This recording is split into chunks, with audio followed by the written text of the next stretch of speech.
الحمد لله نحمده ونستعينه ونستغفره ونؤمن به ونتوكل عليه ونعوذ بالله من شرور أنفسنا ومن سيئات أعمالنا من يهده الله فلا مضل له ومن يضلله فلا هادي له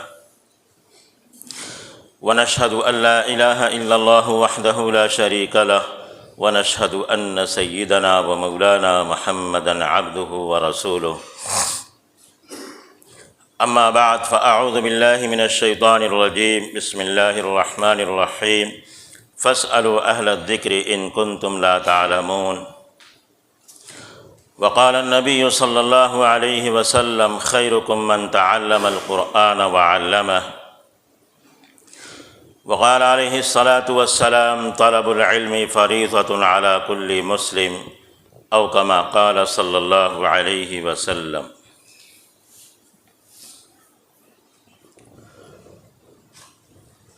برادران محترم، بزرگوں اور دوستوں،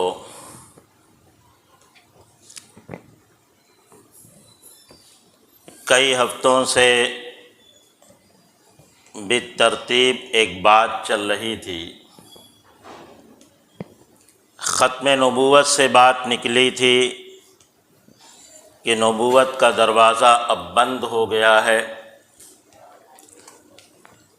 اگر حضور صلی اللہ علیہ وسلم کے بعد کوئی نبوت کا دعویٰ کرتا ہے تو وہ کذاب اور دجال ہے، سب سے بڑا جھوٹا ہے۔ یہ قرآن کی شہادت اور احادیث کی رہنمائی اس سلسلے میں موجود ہے، لیکن اس کے باوجود یہ فتنہ حضور صلی اللہ علیہ وسلم کے زمانے سے ہی چل رہا ہے۔ بعد میں بھی بہت سے لوگ آئے اور انہوں نے نبوت کا دعویٰ کیا۔ فی الحال شکیل ابن حنیف یہ وہاں تک پہنچ رہا ہے، اپنے آپ کو مہدی اور مسیح تک پہنچا چکا ہے۔ کیا پتہ کہ وہ بھی نبوت کا دعویٰ کر دے۔ لوگوں نے ایسے ہی دھیرے دھیرے یہ سب کام کیے۔ پھر اس میں پڑھنے والے جو لوگ ہیں اس کی طرف جو کھینچے جاتے ہیں، عموماً علماء حق سے دور ہونے کی بنیاد پر اور بہت سی چیزوں میں توسع اور گنجائش پیدا کرنے کی بنیاد پر ان کی طرف جاتے ہیں۔ اس سلسلے میں پھر نبی کریم صلی اللہ علیہ وسلم کے زمانے سے لوگ جن چیزوں پر عمل کرتے رہے اور اس کی بنیادیں کس طرح ہوتی رہیں، کس طرح لوگ دین پر عمل کرتے رہے، اس کا تفصیلی جائزہ بھی آپ کے سامنے تقریباً آ چکا ہے۔ کیونکہ عمل کرنے کے لیے جو چیز ہمارے پاس آئی ہے وہ قرآن ہے اور حدیث ہے، اسی پر ہم کو عمل کرنا ہے۔ وحی کی دو قسمیں ہوتی ہیں، وحی مطلوع اور وحی غیر مطلوع۔ وحی مطلوع کا مطلب یہ ہے کہ وہ وحی جس کی تلاوت کی جاتی ہے، جیسے قرآن ایک وحی ہے اور اس کی تلاوت کی جاتی ہے۔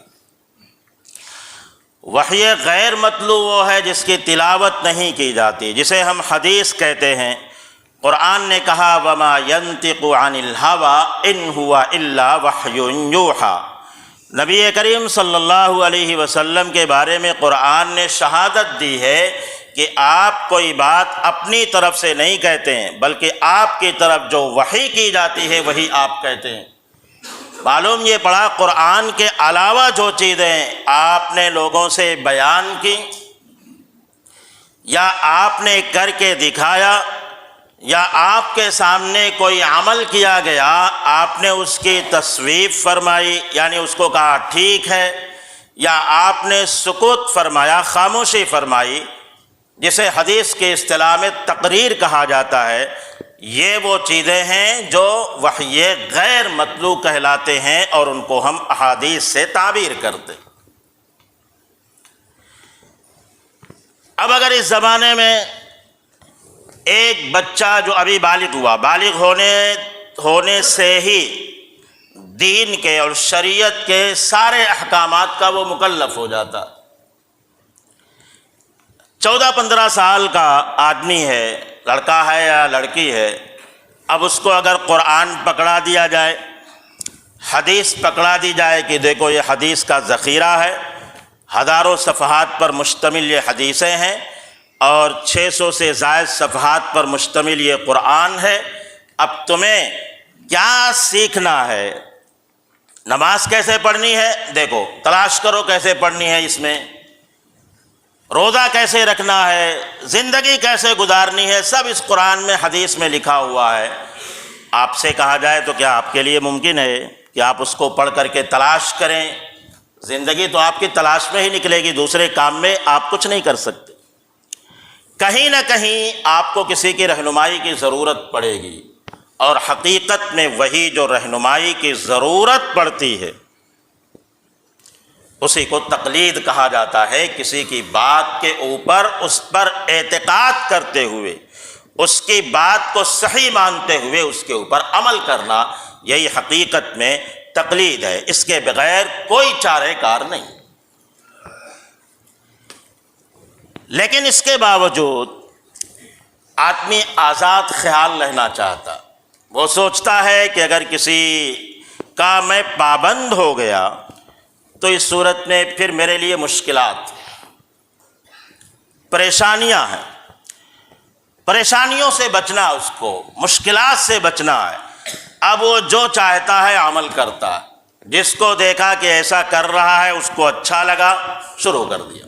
صحیح ہے یا غلط ہے، اس کے لیے صحیح ہے یا غلط ہے، جو کر رہا ہے وہ ہو سکتا ہے وہ جانکاری کے ساتھ کر رہا، اس کو اس کا علم ہو، یا وہ کسی اور مسلک کا ماننے والا ہو، شافعی ہو، مالکی ہو، حنبلی ہو، اور آپ حنفی مسلک میں پیدا ہوئے، آپ کو اچھا لگا، آپ نے شروع کر دیا۔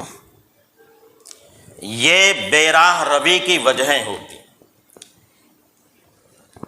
حدیث میں آتا ہے طلب العلم فریضۃ علی کل مسلم، علم کا حاصل کرنا ہر مسلمان پر فرض عین ہے، یعنی جو روز مرہ کی زندگی میں ضرورتیں پیش آتی ہیں ان کا حاصل کرنا ہر مسلمان پر فرض عین۔ جیسے روزانہ 5 وقت کی نماز پڑھنی ہے، اب نماز کے لیے شرائط کیا ہیں، اس کے لیے ارکان کیا ہیں، ضروریات کیا ہیں، نماز کیسے ہوتی ہے، کن چیزوں کے ذریعے ٹوٹ جاتی ہے، نہیں ہوتی ہے، یہ سب جاننا ضروری ہے۔ اگر آدمی نے جانا نہیں تو پھر وہ وضو کیسے کرے گا، وہ نماز کیسے پڑھے گا، کچھ نہیں کر سکتا، اس کے لیے علم کی ضرورت ہوتی۔ اسی طرح رمضان کا مہینہ آیا، اب اس کو روزہ رکھنا ہے تو روزے کے احکامات کا جاننا ضروری ہے کہ روزہ کب سے کب تک رکھنا ہے، اس کی شکل کیا ہوتی ہے، اس کی نیت کیا ہوتی ہے۔ آدمی کے ذمے اگر زکوٰۃ فرض ہوتی ہے، مال آتا ہے، تو اس کے لیے بھی جاننا ضروری ہے کہ کتنے مال پر زکوٰۃ فرض ہوتی ہے، کتنا دینا ضروری ہوتا ہے، کس کو دینا پڑتا ہے۔ جب تک آدمی کو پتہ نہیں رہے گا وہ نہیں کر سکتا۔ آدمی کے ذمے اگر حج فرض ہو گیا ہے تو اس صورت میں حج کے احکامات کا جاننا ضروری ہے کہ بھئی حج کے لیے ہم جا رہے ہیں تو اس کے لیے شرائط کیا ہیں، اس کے ارکان کیا ہیں، کس طرح کرنا ہے، یہ ساری چیزیں اس کے لیے جاننا ضروری ہیں۔ پھر وہ زندگی کے جس میدان میں ہے اس میدان کا پورا علم اس کو جاننا ضروری، کیونکہ جو کام وہ کر رہا ہے ہر کام میں شریعت کی رہنمائی موجود ہے۔ اگر آپ شریعت سے ہٹ کر کے کوئی کام کریں گے تو اس صورت میں وہ آپ کا عمل مقبول نہیں، ہو سکتا ہے کہ آپ ناجائز اور حرام میں پڑ جائیں۔ اس لیے ایک ایک قدم پر شریعت کی رہنمائی موجود ہے، اس کے بغیر آپ کوئی قدم اٹھا نہیں سکتے، کیونکہ ہر قدم پر آپ سے سوال ہوگا۔ شریعت کی رہنمائی موجود ہے تو اس کا آپ کو معلومات حاصل کرنا ضروری ہے کہ یہ کام مجھے کرنا ہے تو کس طرح کرنا ہے، صحیح ہے یا غلط ہے، یہ اس کا پورا علم ضروری۔ اسی طرح ہم مسلمان ہیں تو ہمارے عقائد کیا ہونی چاہیے، ہمیں کن چیزوں پر یقین کرنا ضروری ہے، کن چیزوں کا ماننا ضروری ہے اور کس طرح ماننا ضروری ہے، اس کا علم ہر مسلمان کے لیے ضروری، اور یہ ضروری ایسا کہ وہ فرض عین کی حد تک ہے۔ اس کے ساتھ ساتھ آدمی کو اپنی شریعت کی یعنی اسلام کی تاریخ کا بھی پتہ ہونا ضروری، چونکہ باطل قومیں مسلمانوں کی یا اسلامی تاریخ کو مسخ کرنا چاہتی، اس کو مٹا کر یا اس میں اپنی طرف سے باتیں بڑھا کر کے اس طرح وہ کتابیں لکھتی ہیں، اس طرح وہ بیان کرتی ہیں کہ مسلمان خود شرمندہ ہو جائے اپنی تاریخ کو پڑھ کر کے۔ اس لیے ہم کو اپنے مذہب کی صحیح تاریخ کا پتہ ہونا بھی ضروری ہے، یہ بھی اسی فرض عین میں آتا، اور جس ملک میں ہم رہتے ہیں اس ملک کی تاریخ کا بھی پتہ ہونا ضروری۔ ہمیں یہ معلوم ہونا ضروری ہے کہ اس ملک میں مسلمان کس طرح آئے اور انہوں نے کیا کیا امور انجام دیے، کیا کیا خدمتیں انجام دیں، اس کا بھی معلوم ہونا ضروری ہے۔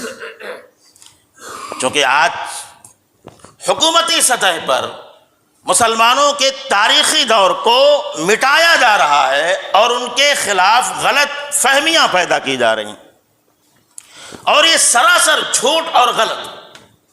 لیکن اگر آپ کو پتہ نہیں، آپ کے بارے میں آپ کو بتایا گیا کہ آپ کے جو آئے مغل اور دوسری قومیں جو آئی ہیں انہوں نے یہاں کے باسیوں کے ساتھ کتنا ظلم کیا ہے، یہ کیا وہ کیا، تو آپ سوچیں گے نہیں وہ تو غلط ہے،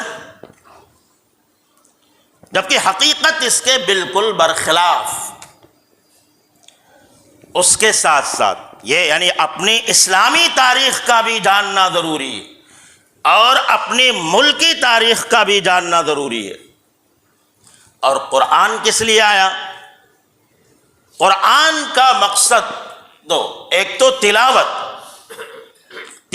ایک مقصد ہے، اس لیے کہ جہاں پر نبی کریم صلی اللہ علیہ وسلم کو دنیا میں مبعوث کرنے کا ذکر آیا ہے، 3 جگہ آیا، تینوں جگہ آگے پیچھے کر کے یہی کہا گیا ہے هو الذی بعث فی الامیین رسولا منہم یتلو علیہم آیاتہ ویزکیہم ویعلمہم الکتاب والحکمہ۔ ایک مقصد قرآن کی تلاوت، اللہ کی آیتوں کی تلاوت، یہ ایک مقصد ہے۔ بہت سے لوگ کہتے ہیں قرآن کو پڑھ لیا کیا فائدہ، جب تک اس کو ہم نے سمجھا نہیں تب تک پڑھنے سے کیا فائدہ۔ ایک مقصد، 2 چیزیں، اس کو پڑھنا اور اس کو سمجھنا بھی ضروری ہے، لیکن پڑھنا کیا فائدے سے خالی ہے؟ جب نبی کو بھیجنے کا مقصد تلاوت بتایا گیا تو اس صورت میں تلاوت بھی ایک مقصد ہے، اور ہر حرف پر 10 نیکی کا اعلان کیا گیا۔ تو آپ سوچو کہ اگر آدمی ایک سورت پڑھ لیتا ہے چھوٹی سی، کتنی نیکیاں اس کو مل جاتی ہیں، سمجھا نہیں، بغیر سمجھے پڑھ لیا۔ تو یہ بھی قرآن یا نبی کے بھیجنے کا ایک مقصد ہے کہ قرآن کریم کی تلاوت کریں۔ اب ہم دیکھیں کہ ہم کتنی تلاوت کرتے ہیں۔ نبی کے بھیجنے کے 3 مقاصد بیان کیے گئے 3 جگہ قرآن میں، تینوں جگہ وہی مقصد ہے۔ یتلو علیہم آیاتہ، اللہ کی آیتوں کی تلاوت، وَيُعَلِّمُهُمُ الْكِتَابَ وَالْحِكْمَةَ، قرآن اور حدیث کی تعلیم لوگوں کو دے، یعنی قرآن میں لکھا کیا ہے اس کو اپنی حدیث کے ذریعے سے عمل کر کے یا بتا کر کے لوگوں کو جائے، یہ دوسرا مقصد ہے۔ اور تیسرا مقصد وَيُزَكِّيهِمْ، ان کے دلوں کو پاک اور صاف کرے، کفر کی گندگی سے، شرک کی گندگی سے، نفاق کی گندگی سے پاک صاف کرنا، تزکیہ جسے کہا جاتا ہے، یہ 3 مقاصد نبی کے بھیجنے کے بتائے گئے، تو اس میں پہلے نمبر پر تینوں جگہ تلاوت کا ذکر آیا۔ اب ہمیں یہ سوچنا ہے کہ ہم تلاوت کتنا کرتے ہیں یا نہیں کرتے، یا صرف اس کے لیے رمضان کا انتظار کرتے ہیں۔ قرآن مسجد کی الماریوں میں پڑے رہتے، اس کے اوپر دھول جمتی رہتی ہے، وہاں کے خادم، مسجدوں کے خادم ہفتے میں دھول کو صاف کرتے ہیں، لیکن کوئی اٹھا کے دیکھنے والا نہیں۔ جو قرآن تلاوت کے لیے آیا، اس قرآن کی تلاوت ہم نے پسے پشت ڈال دی۔ گھر کو اگر ہم کچھ اس میں نیا کرنے کی کوشش کرتے ہیں تو اس میں قرآن گھر کی خوبصورتی کے لیے ہم یہ سمجھتے ہیں کہ یہ تھوڑا جم نہیں رہا۔ اس کے لیے کیا الفاظ استعمال کیے جا سکتے ہیں؟ کم سے کم کہ مطلب ذرا اچھا نہیں لگ رہا، اس کو مسجد میں بھیج دیجیے۔ مسجد میں آ کر کے باہر جو ڈبہ پڑا ہوا ہے وہ اس کے اندر آ جاتا۔ اور اگر بزرگوں کی ہماری کوئی دینی کتابیں رہی ہیں، اب کوئی پڑھنے والا نہیں، اس کو لا کر کے وہاں ڈال دیا جاتا۔ ہفتہ تو ہفتہ میں میرا خیال ہے کم سے کم 4-5 سال سے یہاں پہ ڈبہ رکھا ہوا ہے، 2-3 ہفتے میں وہ ڈبہ بھر جاتا، لوگ لا کر کے اس میں ڈالتے ہیں۔ یعنی جو دینی چیزیں ہیں، قرآن ہے، حدیث کی کتابیں ہیں، یا اور دینی کتابیں ہیں، وہ آدمی لا کر کے اس میں ڈال دیتا، کیونکہ اس کو وہ فضول سمجھ رہا، بیکار سمجھ رہا۔ کم از کم تلاوت تو آدمی کو کرنا چاہیے۔ دوسرے نمبر پر جو مقصد بیان کیا گیا، وَيُعَلِّمُهُمُ الْكِتَابَ وَالْحِكْمَةَ، کتاب اور حکمت یعنی احادیث کی تعلیم لوگوں کو۔ قرآن میں لکھا کیا ہے؟ قرآن یہ کہتا ہے ذَلِكَ الْكِتَابُ لَا رَيْبَ فِيهِ هُدًى لِّلْمُتَّقِينَ، یہ ایسی کتاب ہے جس کے بارے میں کوئی شک کی گنجائش نہیں ہے، اس کا ایک ایک حرف سچا اور صادق ہے، اور یہ متقیوں کے لیے ہدایت۔ اب ہدایت یہ قرآن کیسے بن سکتا جب اس کو ہم نے اپنی الماریوں میں سجا کے رکھ دیا ہے؟ اس کو کسی مرنے والے پر مر چکا ہے یا مرنے سے پہلے ہی ہم سے پڑھتے ہیں، وہ بھی اگر ہم نے پڑھ دیا تو بہت بڑا احسان ہوا، ورنہ ہم پڑھتے بھی نہیں۔ کسی پڑھنے والے کو مدرسے سے یا مکتب کے بچوں کو بلا کے پڑھوایا جاتا، یعنی خود پڑھتے بھی نہیں۔ اس کے بعد ہو گیا، چلا گیا جانے والا، پھر رکھ دیا گیا۔ اب رمضان میں توفیق ہوئی تو آدمی کچھ پڑھ لیا، نہیں توفیق ہوئی تو نہیں پڑھ۔ وہ قرآن جلدوں میں رہ کر آپ کی کیا رہنمائی کر سکتا؟ جب تک آپ خود اس کو سیکھیں گے نہیں، پڑھیں گے نہیں، معلومات حاصل نہیں کریں گے، تب تک آپ کو اس سے کیا فائدہ ہو؟ ہمارا نیا طبقہ جب اس کے اندر دین کا شعور پیدا ہوتا ہے، جو پڑھا لکھا طبقہ ہے،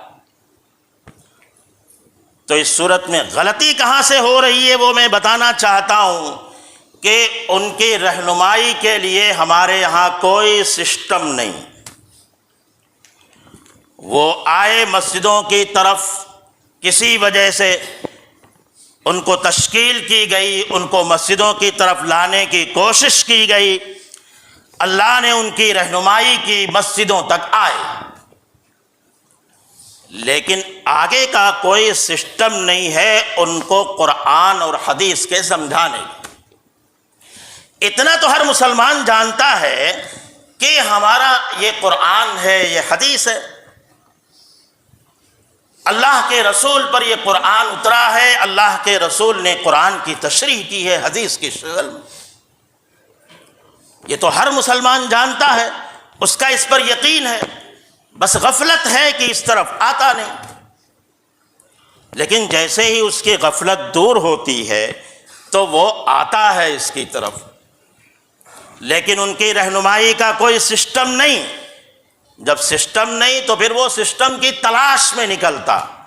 اب یہ وہ سسٹم اس جگہ پاتا ہے جہاں قرآن اور حدیث کی غلط تشریحات کی جاتی۔ ہمارے طبقے کے اندر بہت بڑی یہ تلخ حقیقت ہے کہ علماء کو معاشی اعتبار سے اتنا کمزور کر دیا گیا ہے کہ وہ دوسرے بارے میں سوچ ہی نہیں سکتے۔ وہ تو اپنے بیوی بچوں کے علاوہ ان کا ذہن آگے جاتا ہی نہیں، کیونکہ وہ اسی میں پریشان ہے۔ اب اس میں کس کی سازش؟ کیا آپ کہہ سکتے ہیں حکومت نے یہ سازش رچی تھی یا اور کسی نے سازش رچی ہے؟ یا کہیں قرآن اور حدیث کے اندر یہ لکھا ہے کہ ان کو اتنا کم ان کو تنخواہیں دو کہ یہ دوسرے بارے میں سوچ ہی نہ سکیں؟ جبکہ حدیث شریف کے اندر آتا ہے کہ اگر کوئی 10 یا اس سے زیادہ لوگوں کا امیر بنتا ہے، یعنی ان کا حاکم بنتا ہے، اور ان کی ضروریات سے اگر دنیا میں منہ موڑتا ہے تو اللہ تعالیٰ قیامت میں اس کی طرف توجہ نہیں فرمائے۔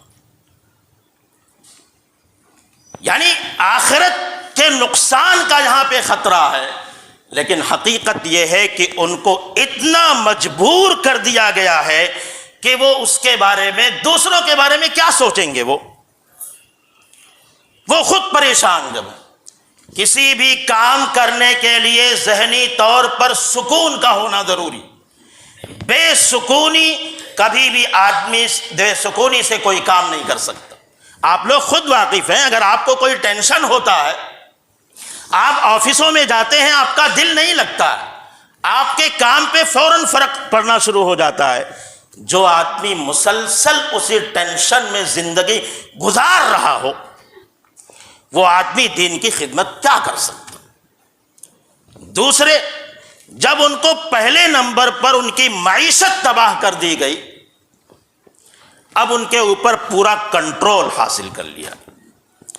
اس طرح کنٹرول کہ آدمی بولے تو اپنی زبان نہیں بلکہ آپ کی زبان بولے، اس کے دل میں یہ خدشہ لگا رہے کہ کہیں آپ ناراض نہ ہو جائیں۔ اور جو آدمی آپ کو خوش کرنے کے لیے بولے گا یہاں بیٹھ کر کے، ہو سکتا ہے تھوڑی دیر میں آپ خوش ہو جائیں، لیکن وہ آپ کی آخرت کو تباہ ضرور کرے گا۔ آپ کے سامنے اگر آپ کی حقیقت کو اگر کوئی بول رہا ہے تو یہ اس کی کشادہ ظرفی ہے، آپ کو لیے سننا ضروری ہے اور آپ کو اس کو صحیح طریقے سے سمجھنے کی ضرورت۔ لیکن ہوتا نہیں ہے، اس کے برخلاف عمومی طور پر آپ پورے ممبئی کا جائزہ لے لیجئے، پورے ہندوستان میں چندہ یہاں سے جاتا ہے، لیکن جو تنخواہیں یہاں ملتی ہیں وہی تنخواہیں گاؤں کے علاقوں میں بھی مل رہی ہے، وہی ممبئی کے مضافات یعنی ایریے میں آس پاس کی ممبئی کے باہر ملتی۔ آپ اس کو انصاف کہہ سکتے ہیں؟ پوری ممبئی کی میں بات کر رہا ہوں، بہت سی جگہ پر آپ دیکھیں گے کھانا معیاری نہیں ملتا۔ وہ کھانا جو ایک غریب اور پسماندہ آدمی کھاتا ہے اس سے بھی کہیں کہیں گھٹیا کھانا دیتے ہیں۔